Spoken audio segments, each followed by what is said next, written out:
do what that neighbor say. You get in trouble from that neighbor to your parents. And here's the hit that very few people realize. Back then in the 60s, and I didn't move out until in the mid-80s, but then I came back. It was mothers and fathers raising children. Yeah. It wasn't all these single. It wasn't grandparents and all that. And whatnot, all of that. It was families. The fathers had the job because Sparrow's Point was the hit then. Got a job down there, you was doing something.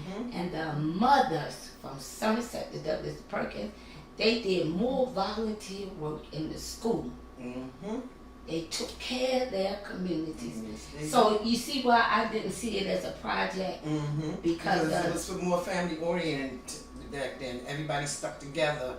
You had meals together, everything together. Everybody helped each other out.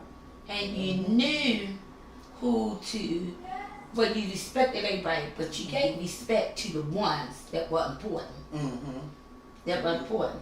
Back then we had Mr. Ruffin and my man East, we had Miss Julia Matthews before my mom came on the scene. Had Miss Julia Matthews, Miss McCormick, of course, for years. Elizabeth Wright. Oh, and what's her name? You had Miss Wright. You had what's her name? Not before Mama. Annie. Miss Annie. Annie Chamberlain. Not Annie Chambers. You know who I'm talking about. I know who you're talking about. We don't want to be racist. What's her name? Rachel Bishop. Rachel Bishop was the resident commissioner. Yeah, and then she was turned, after that she did, she was president too of the rep. She was the chair. I thought, what's her name? She was the lady that was in the wheelchair. Yeah, Anna Moore. Anna Moore and Rachel Bishop. Yeah. So I'm talking your mind, okay? I want history from you. So even though I might ask you particular questions, think of the value of the communities, the value of the people, you know, things like that, okay? So we're gonna start you off. Okay. We already, your name is? I'm Denise Street. Miss Denise Street. Now, that confused me with your name, because I thought I was supposed to met you up Latrobe.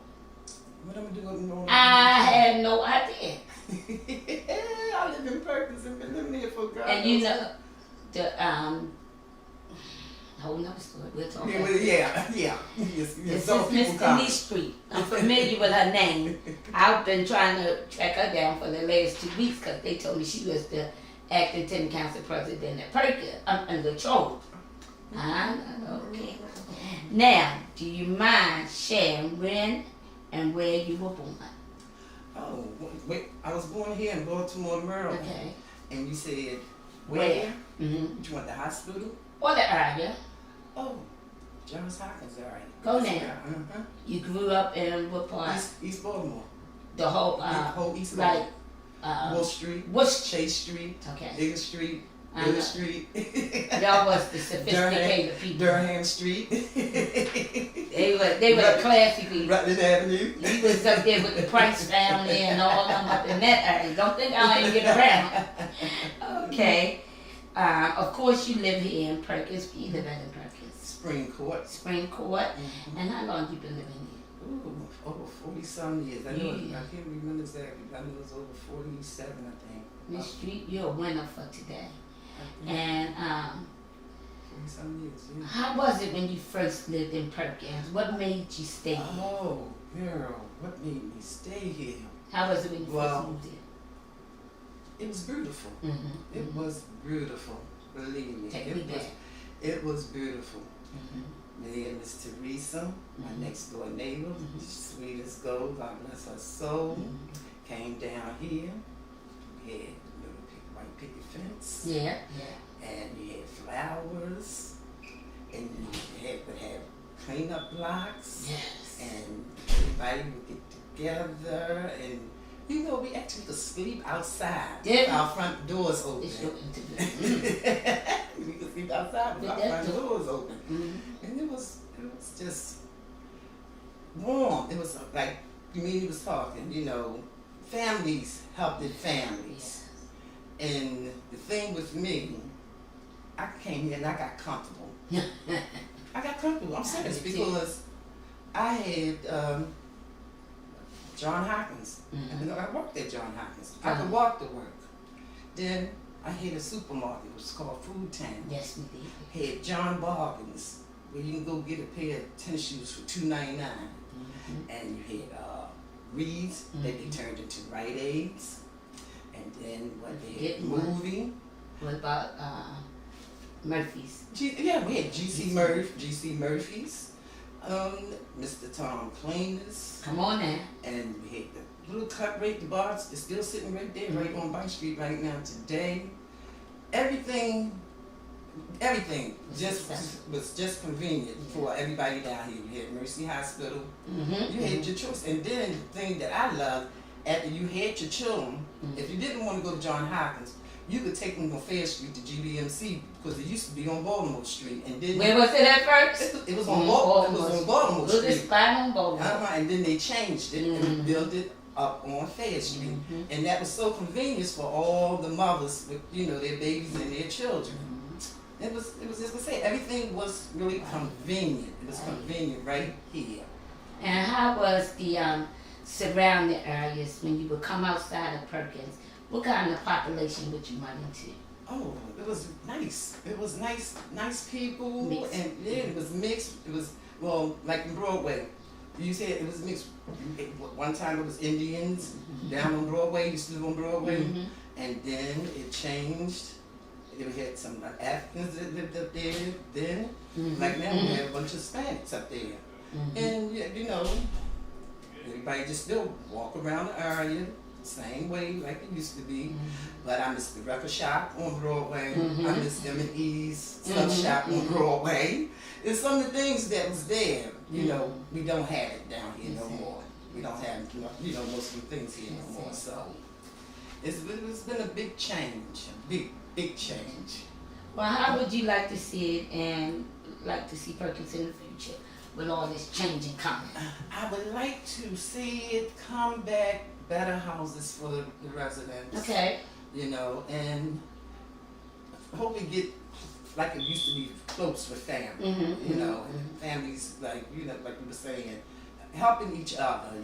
Feeding each other children, taking the kids to the park and taking them to the beaches. That's the way it used to be.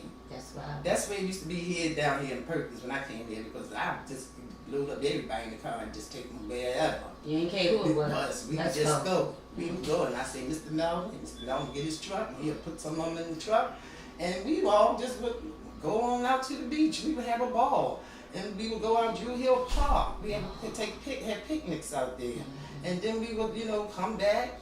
The kids were bored, and it was on the weekend. We just kept it going, Somebody start up something. Every weekend, we kept something going for, mainly for the kids. And how was the kids? Would you say they were more well-mannered? They was very respectable. Very respectable.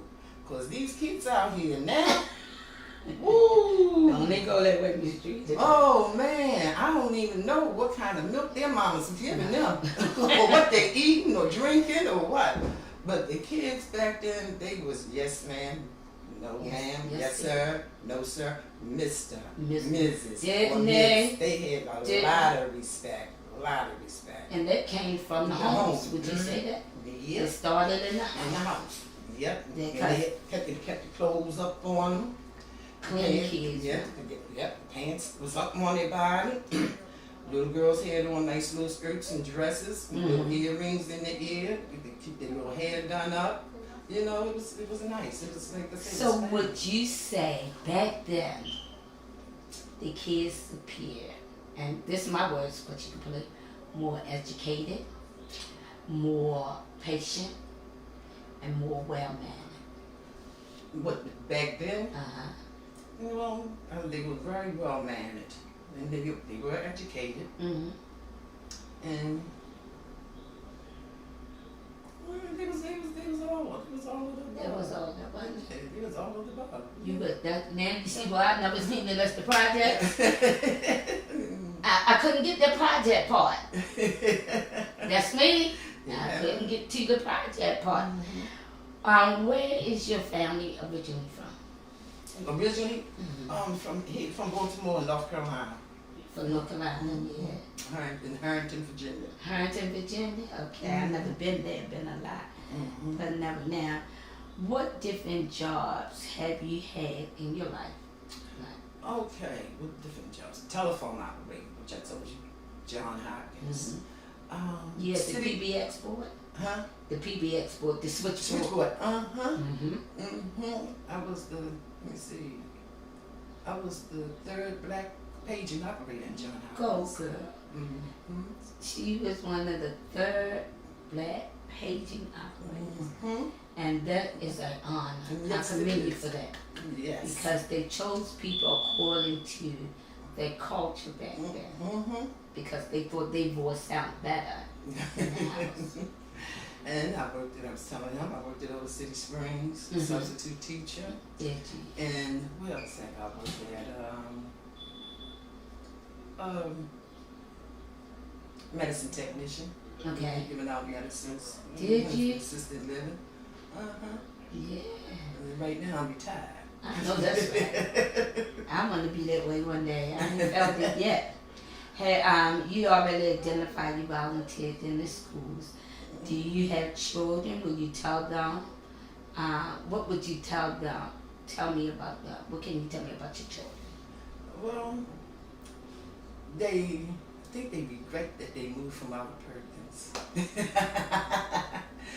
I think they regretted that they did that. Why would you say that? Because they always, and I want to come back home.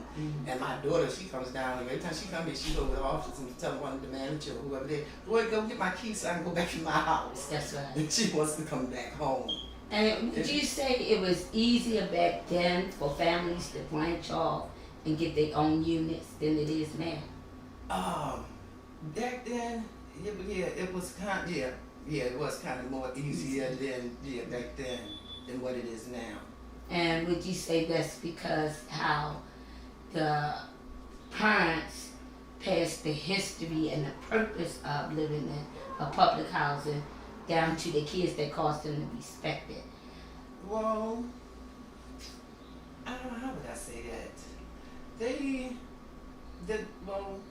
The parents would pass it down, to them and ask them, do you want to stay here or do you want to go out on your own? Because some of the kids that I watched growing up, they couldn't wait to get out, because they wanted to experience something else other than living, in the project. Right. Okay. But it was, like I said, it was easier then, for if a child, wanted to stay there, they could stay, than what it is at this time now. But it's doing that. Back in the day, I got my own unit when I was 18. And because, like you said, it was easier. They wanted to keep the certain atmosphere in the community, so they let families break off. And back in the day, we didn't have EBT cards. We got food stamps in the book, and we got a paper check. And rent was, my rent was like $54. But economy-wise, and this is what I want you to focus on, economy-wise, would you say the public housing community help people survive economy-wise better than they're doing now? I would say they did. Yeah, I would say yes. I would definitely say yes. Because they realize that's the stigma of a project. They realized they were dealing with low-income communities. But in dealing with the low-income community, how did you think they made you feel? It didn't make me feel really no type of way, because they call it a low-income community, but everybody here is not low-income, and that's on all the projects. Any development you go to, you got people working, and they are paying normal rent or what, like everybody else. So that right there, they always say low income, and I don't like that word. You don't like that word? No, I don't like that word low income, because it's a lot of people, that's not low income. Right. And they here because like some of them like their mother, grandmother, mother's mother. Right. And Right. I'm at home. I'm comfortable. Right. And then Right. okay, if I gotta pay $1,500 a month, I'm gonna pay $1,500 a month because this is my home. Right. And I like it. You're exactly right. The public housing in Perkins, it made it stress-free for those that didn't. Back then, if you made $10,000, you was loaded. So, you make it now, you better go find some more to add. But the income, they didn't treat no one better than the next. Next person. That's what I want you to talk to me. No. Everybody get treated the same. Yeah, everybody is treated the same. I don't care how much your rent is or if you don't pay rent. You get treated the same way. Yes, it did. Everybody get treated the same way. Ah, Mr. Days. Because you were respected for who you were. Yes. Not what you had, but what you're doing. Yes. Now, are you married? No. No. Did you ever socialize in the public housing community with another public housing resident? Yes. You did? Yes. You go girl. Yes. That was taboo for me. I wind up, but I had vowed, no, I ain't going with nobody where I live at. Yeah, that was the vow. Yeah, that was the vow. Yeah, that was the vow, but it got broken and everything. Then you had children by them, and then children had children. Then your family come in, they meet one of your neighbors, and then you got children. Right, and then you got your whole family. So, but it was just like any other community. Any other community, yes. You didn't see no different class of 5 people. Here I'm gonna ask you some childhood and family background things, okay? You already told us you grew up in East Baltimore. What schools did you go to?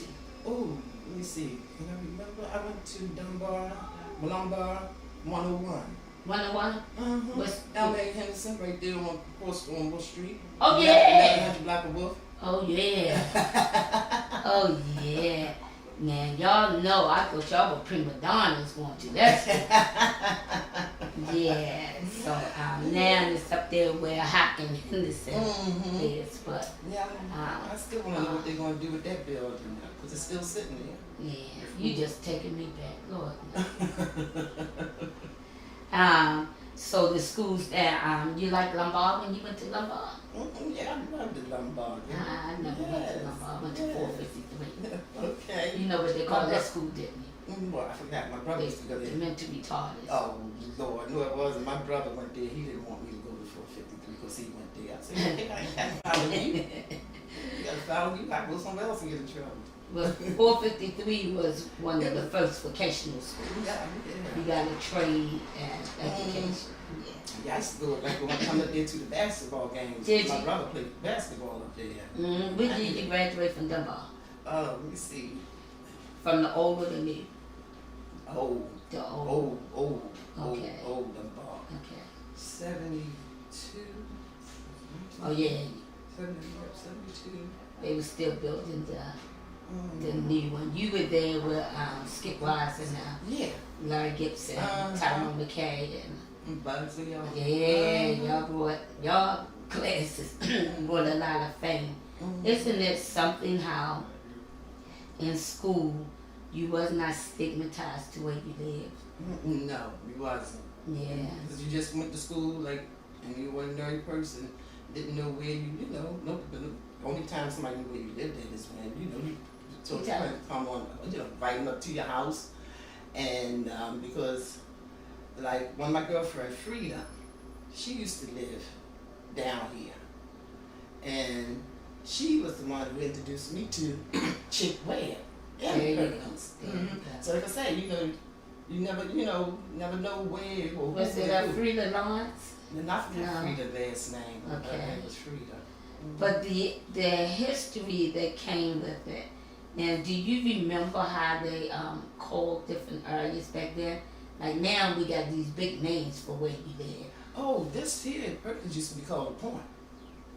Right. Perkins used to be called Point. This was the Point. And anything up going past Church Square was called what? I forgot what it was. We used to call that up the hill. Up on the hill, yeah. Where I came from, up off the hill. And Baltimore Street was called across the tracks. Yeah. Because of the trolley cars. Because it used to be, You remember the trolley cars? Yeah, they still coming up out the ground on Central Avenue right now as we speak. They coming up out the ground. Those things was a pain in the tail.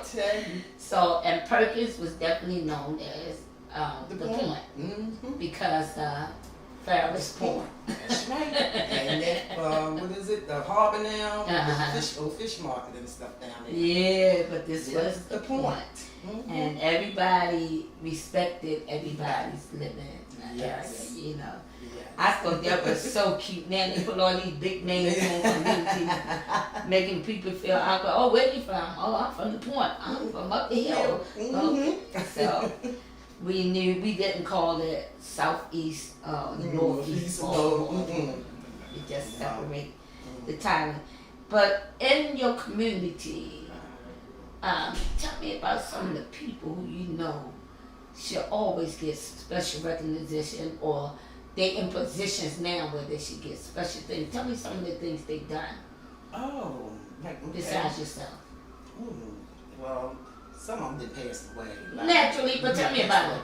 But you know, we had a lot of people that helps in the community, a whole lot of people, and we still have people right in this community that comes and volunteers all the time. And you know, if you need them, they're there. That's why I can say the people down here in Perkins, they will try to stick together. We still try to stick together and help each other. We're still trying to do that. Now I remember Miss McCormick, but it was Tenant Council President before Miss McCormick, and I can't remember her name. I could see her face. Miss Sylvia. Was she the one in the wheelchair that had her leg removed? Miss Sylvia, no. She lived on an end house like this. Miss Sylvia was, let me see, I remember all of them. Okay, go ahead. All right. Janie. It was Janie. Okay, get their names right. Just describe them. Janie, she was stocky, heavy set woman. Janie with Miss Williams. Okay, then it was Camille Brown. What's her name? Helen Cook. Sylvia Hollins. Laura Carrington. Okay, y'all rotated y'all people, huh? So Miss McCormick been about one of the longevity ones, been in the position for a long time. No, I would say all of us. All of them? Yeah, all of us, because the residents, you know, whenever they got, whoever did the job and got tired, somebody else, you know, they groom you,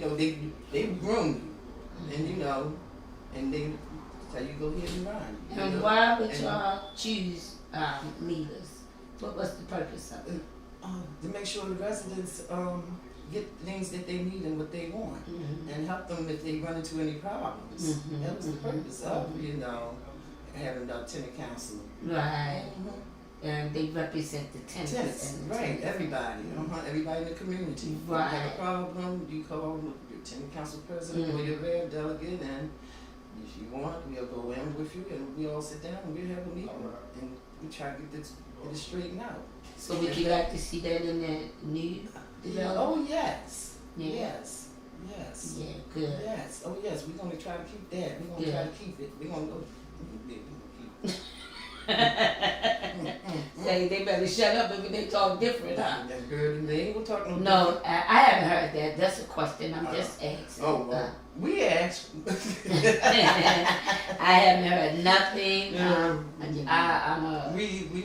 We already already said what we want.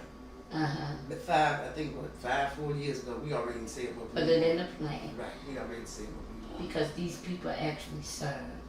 Say that, right? And they serve all the residents. Yes. So if somebody you could pick in your neighborhood or going around that you think did an outstanding job, who would you say? Give me a name. Okay, at the top of my head, Miss Pamela Sky, Pam, Sean, Miss Henderson, Miss Henrietta. Oh, now I don't feel like going on and on and on. I can start naming them now, Miss Cat. Oh, come on now. These people did some awesome things. Make people feel like people. People, yes. Yeah. Yes. And they ought to be remembered. Yes. For the things they've done. Miss Grace, yes. Look at you. There you go. You know, picture Miss Grace. That name. So, who would you say was your favorite teacher? What school now? Cause you local. You done been to one. Mr. Oldie. What grade was that? I don't remember. I know Elementary, high school. It was over in Lombard. It was Lombard? Yeah. Not Mr. McFadden? No, Mr. Oldie. Not Mr. Courts, the gym teacher? Okay, Mr. Oldie. And was it Dr. Hayes? And Dr. Hayes, the vice principal? Yeah. Dr. Hayes. So what was your favorite subject at school? Home economics. I loved that too. I did. I learned so much. Learned how to cook, sew, everything. Do you think that's a sexist? No. That's why you know they don't do it no more. I know, and I don't know why, because they used to have men going to home economics too, but they need to bring it back so these girls out here learn how to cook. And clean. Yes. And emphasize. Yes. You don't need everything for labor. There you go. Did you, were you able to get in workshop? No. No, you didn't. I didn't want to. What was your major in school? Well, what did I do? Now, see, I just went on to school, got my education, and then I went and came out of school in 72, and then 1972, 73, 74, 75, I went in the Army. Did you? I went into the Army. That's what I did. And so. What was your MO? 91 to medical courtsman. Go now. 91 to, I forgot, but I knew it was a medical courtsman. So you're a vet? Yes, I am. We have a vet here, Mr. Schugam. Here go your babe. Go now. That's an honor to hear that you went in. Thank you. Yeah. You went into the Army. I went into the Army too, right after high school. I graduated in 75. My mother said you sitting around in here. I was coming up when you. Mama said you ain't sitting around here. You better get up and do something. Gino's was the only restaurant you could get a job at. I tried that too. I tried Gino's too. Yes, Lord. And I went into the Army, National Guard. Because I didn't want to enlist and not like it. Because I was scared. I'd never been away from home. Girl. And like I said, my mother, you ain't sitting around her house. It was fun. And it was interesting. It's a job. It's like a job. It was interesting. We had the vets. You got to travel. That's what I liked. Yeah. You got to go. I've been to Germany. Did you? I've been to Hawaii. Yeah. Yes, You took advantage of it. I surely did. And came right back to Perkins. Because you was comfortable. Did you hear she came back because she was comfortable? Yep, we was living on Bush Street. But we got down in Perkins. Been down here ever since. I know and that. Still ain't trying to go nowhere, girl. I know that's right. I regret it every day I know. Yes, indeed. Still about me. I know. I ain't going nowhere. The rent was $256. I said, oh, that's too much money. Get me back down here now. Oh, that's too much money. That's because I had 6 in the brains that God gave me, right? Get out there now. You're going to pay 6 times that amount and then some. You're going to pay 3 something or 4 or 5 something for district gas and electric. Not talking about how much you rent. Not talking about how much you rent. Because that gas and electric, that's rent for some people down here. Exactly. So, you know. So you do encourage people to move into your community? Yeah. You would like to see it with homeowners and things like that? Yeah? Yes. Are you going to be a homeowner or renter? I don't know yet. Okay. I haven't really decided, but I know I'm staying here in Perkins. I know that's right. I'm staying here. Yeah. I'm staying here. Now, have you noticed PPG community and Albemarle Square community? A lot of the residents came back and were homeowners. So I believe even that transition is a great accomplishment. Yeah, it is. Great accomplishment. And something you said that was so powerful. Say that word low income. You didn't like it. People paying the same thing everybody else pays. That's right. They're doing the same thing everybody else doing. That's right. And then you got those milestones of people who you can follow, like yourself. For real, you are a great asset to the city of Baltimore. Then to your community. For real, don't take your life lightly. Do the things you did, no. Don't take it lightly. I commend you. Thank you. Could you share any funny stories about school? Catherine, look, I used to get in trouble. I used to shoot dice in the boys' bathroom. Don't y'all, I used to, and maintenance guy, he didn't retire from here. I'm not going to give his name. But I used to go in the, I knew when they was go all in the bathroom, and I would just go in there and shoot dice. Get my lunch money. You could play? I got my lunch money. You would go in there and play. Yes, go in there. And you laugh at yourself doing that, huh? That was funny. I think about that all the time now. Go right up there with the best of them, huh? Yep. And they welcome you. Did you think school was a great experience all the way around? Yes. It was joyful. It was fun. I loved the school. I loved school. Yes. And the teachers. And they actually teach you. Yes, the teachers. Some of the teachers I had was cool. Okay. But you know what? The teachers was the teachers. Because you never had their homework. You better have that homework. And like with the kids today, social media, now we had to do the newspaper. And encyclopedias. Yeah, dictionary. Go to the library. Yeah. And see, and that was fun. Yeah. That was fun. That was fun. That was fun. That was fun. It got the kids to mingle one with another. Yeah. Yep, that was we fun. had the littlest library in East Baltimore, range 5. Yep, what's that up on Broadway? Yeah, right up on Broadway. For everybody, and so you mentioned something. So when kids was in school then, the history part about that is they didn't have modern technology. You remember what they had to do when they go to the library to find stuff? It was a little square box with all these cards in it. I forgot, but I know we used to go to the library. You had to do your own own research. Yeah, oh yeah, you had to do your own research. You had to get a library card, and then you take it to the teller, and you better bring the book back. And you had to go look for whatever you wanted or what your assignment was. Exactly. Had to do when you went to the library. That was called the card catalog. Okay. Where they had every book in the library in this drawer, and you had to manually go find the stuff. Yeah, and like you say now, they get on them phones or the iPads, and they finish. They miss that experience, don't they? They just don't know what I told my children the other day, y'all need to go do some current events. Sit down, look at the news.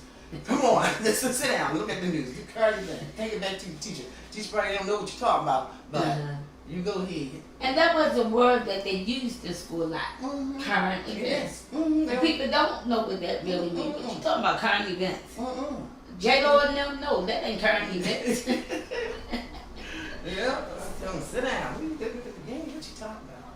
So, what did you tell me your favorite subject was? Did I ask you? I don't know if you asked me. I had home economics. Oh, yeah. Talking about home economics. I like to cook. I like to bake. I used to like to eat. Yeah. I used to get mad every time we had to make that tuna casserole. I don't make that. I don't eat no tuna casserole. Come on, let's make some macaroni and cheese. Look at that. Make some real stuff. Why, you told me some of the good role models that you respected. You had a whole list of them. We ain't gonna go over yours, because you might find 20 more of them. Okay, because I got to go pick up the other kids too. Okay, right quick, I want to ask you this, because some of these you already answered. What did you do for fun growing up? Girl, See, they go question. Yeah, girl. Got out there with them boys again, learn how to play skillet, marbles, jacks, bat and balls. Spin the bottle. We had fun. So when you were young, your grandparents were living? You knew your grandparents? Yeah, they was living, but they died, you know. Okay. Because I remember the ice box. It wasn't the refrigerator, it was a box, and you put the ice in it. I remember the ice box and the horsey wagons and the horses and the fresh fruit. The Arabs, fresh fruits, fresh vegetables, and all that good stuff. What you think can bring the seniors and the young people together? What can bring them back together? We just have to get a little bit more activities and get, like, you know, get some, like, going out like we do at the powerhouse and meet. Okay. You know, that's what we do. We Right. seniors and the young children, we meet, you know. And movie night, you know. Or go out, Walmart, you know. Just start doing things. I see. Just Together. start doing things together, yeah. And my last question to you is, in Perkins, the seniors and the young people that live there, do you think more confusion, chaos come from outsiders or for those that actually live in the community? The outsiders, it's outsiders. And say that real loud. It's the outsiders. The outsiders come in trying to destroy our little community. And we love for people to come in our community. We ain't saying we don't want you to come. But when you come in peace. Come civilized. You know? For reactions. You know, that's what you do. That makes somebody with sense. Because you don't want nobody, you coming into my home. You ain't want me coming to your home and tear up and mess up. Just come in peace. If you are an alien, just come in peace. That's all. And you answered the age-old problem. What's the problem? It's when outside comes inside. They don't live here. Miss Street, I thank you. I enjoyed you. You have a lot of rich information in you. I'm so proud to be acquainted with you. As I told you before, I will always honor you. Yeah, I honor you too. You contribute a lot to the East Baltimore community. Please don't walk lightly. You walk strong. They taught you that in the military. Yeah, girl, you had to. You earned it. Thank you so much, Mr. Schugam. Thank you for watching this video.